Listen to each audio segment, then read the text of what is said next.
Hi guys, happy Sunday. I hope you guys are having a great day. I am prepping today and so I'm in my comfy clothes. It is very warm in my kitchen this afternoon because I have been cooking all day.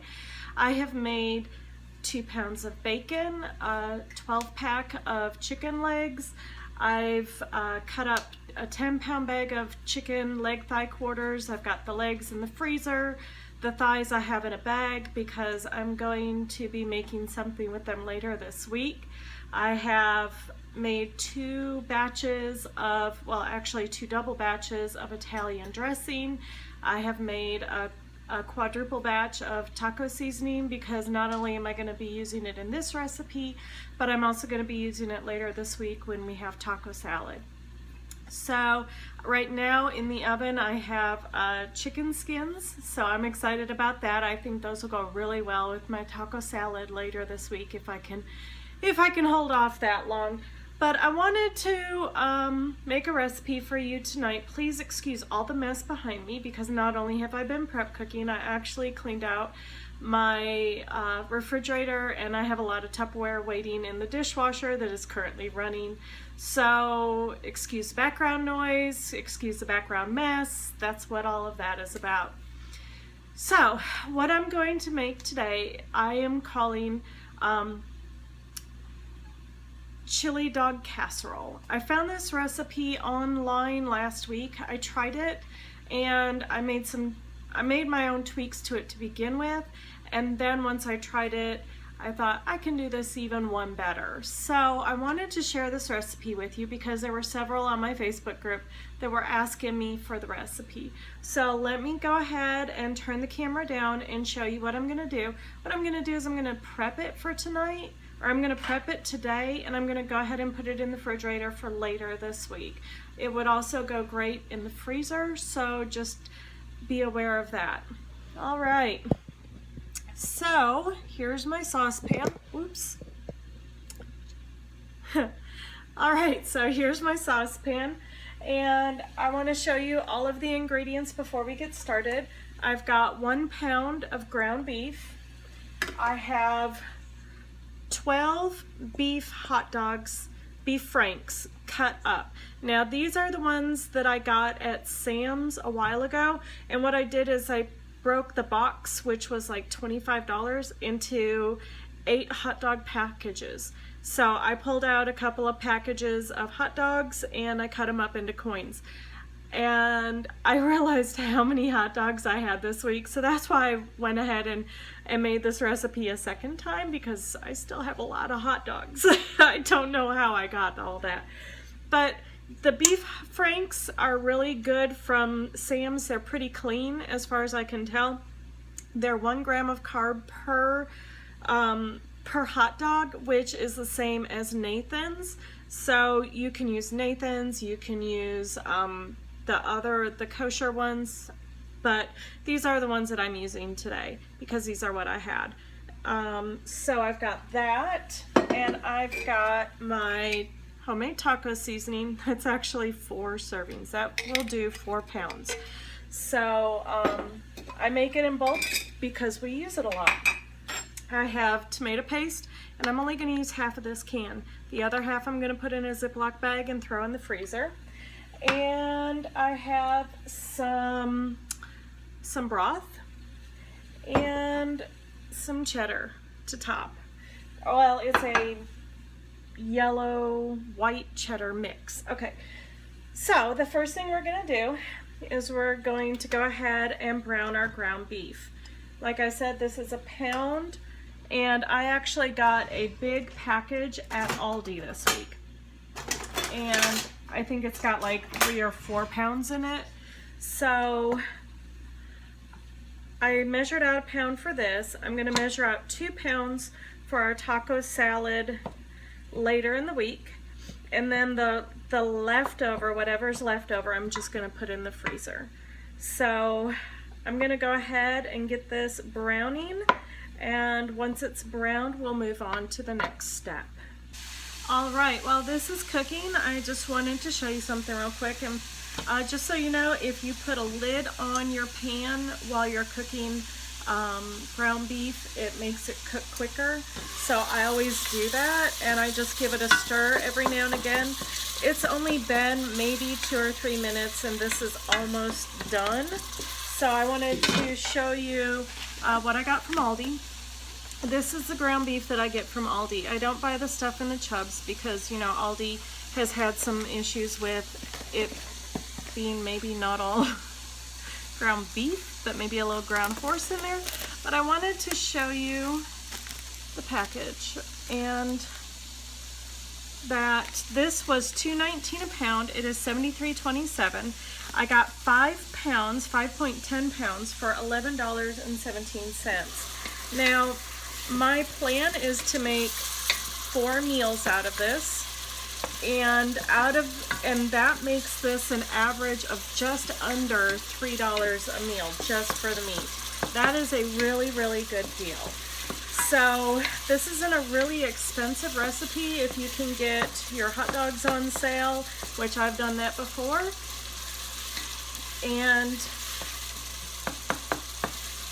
Or you can get them in bulk at Sam's. So now that it's mostly browned, what I'm gonna do is I'm gonna let it cook for just a little bit longer. I'm trying to get some of the water out of the meat. I want to leave just the fat in the pan. So what I do for that is I just let it saute just a little bit longer, because the fat that's in the pan, we're going to use it in just a minute for the hot dogs. All right, I'm back, and it looks like it's cooking down really well. So what I'm gonna do is I'm using a slotted spoon to move the ground beef to a bowl, because like I said, I want to use the fat that's in here to for our hot dogs. So let me just do that real quick.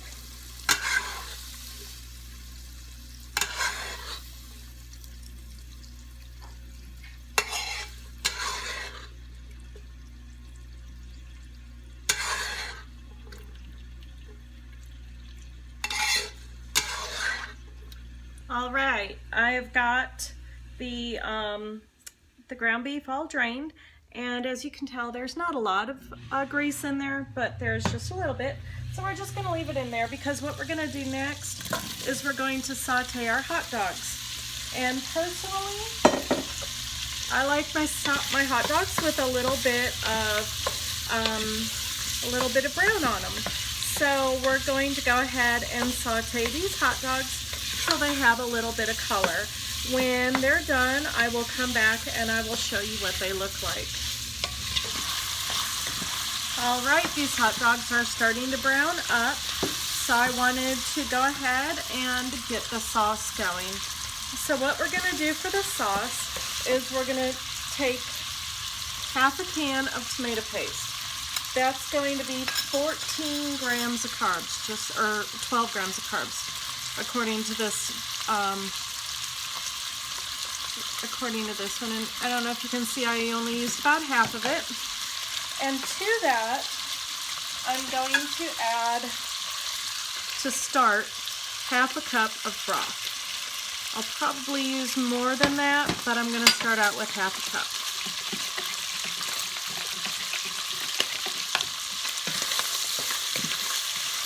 Ooh, these are starting to get caramelization. They're looking good. Alright, so as you can see, it's starting to thin out a little bit, and basically what we're doing here is we're making tomato sauce. So there we go, and I think I am going to add another half a cup. It may be a little too thin, but I think it'll be okay. Alright. So there's our tomato sauce, and to that I am going to add my taco seasoning. Now my taco seasoning, if you follow the recipe that's on my website, or follow the recipe that's in my video, which I will link down below to both places, it makes a 1/4 cup. Because we have all these hot dogs plus a pound of ground beef, I'm going to use a quarter cup per each. So actually this is going to be half a cup of my taco seasonings. And we're just going to stir that together as well.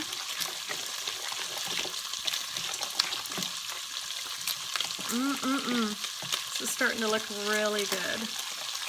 All right. Now, be advised that hot dogs do have carbs, so this is going to be a higher carb recipe, but it's still not terrible. When I put it into my recipe calculator, it only worked out to about 5.5 grams of carbs per serving, which I said that this recipe made 6 servings. So I don't think that's terrible. I think that's not bad at all. So I'm going to go ahead and turn my burner off and show you that these are starting to really brown up and caramelize well. It does look like they have a little more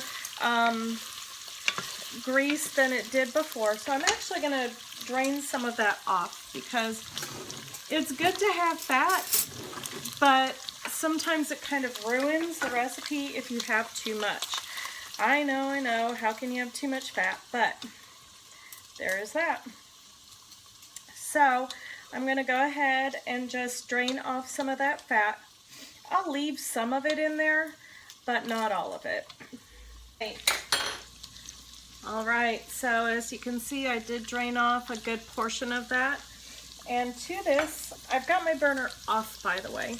To this, I'm going to add my ground beef and stir it up. And then to this, I am going to add my tomato and spices.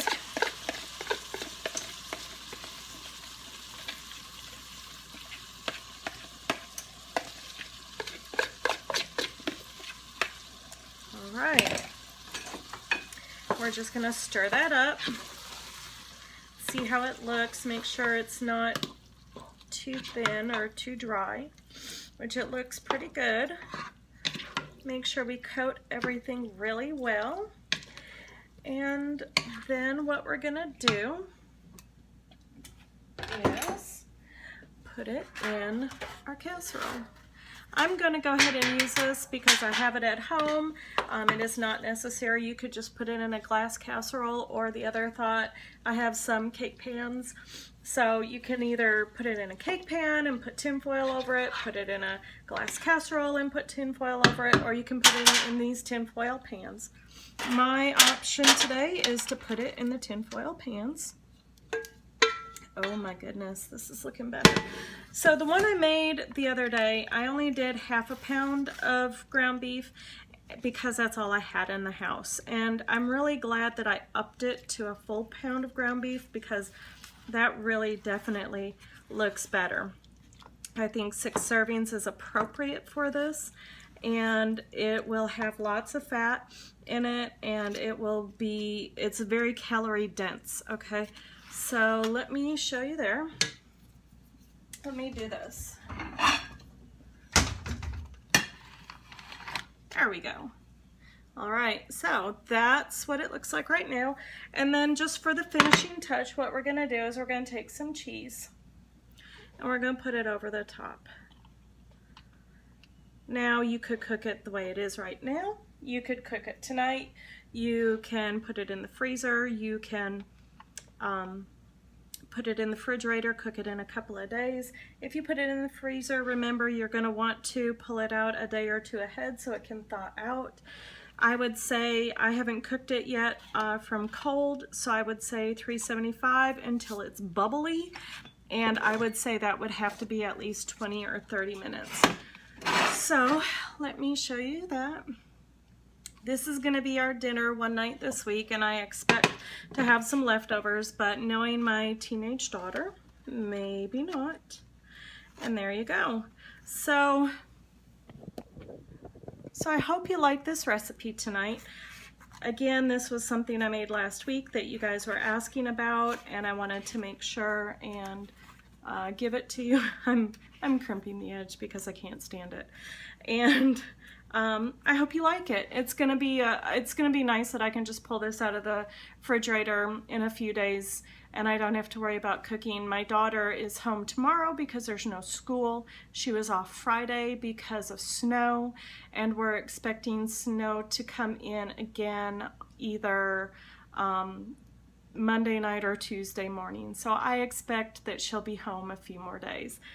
So I thought I might as well make something yummy that she can pull out and throw in the oven for me while I'm working.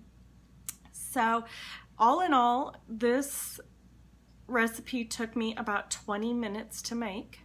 And then if you went and popped it in the oven right away, it would only take about another 15 minutes or so to cook, because really everything is cooked and it's hot. You're just making that cheese nice and gooey.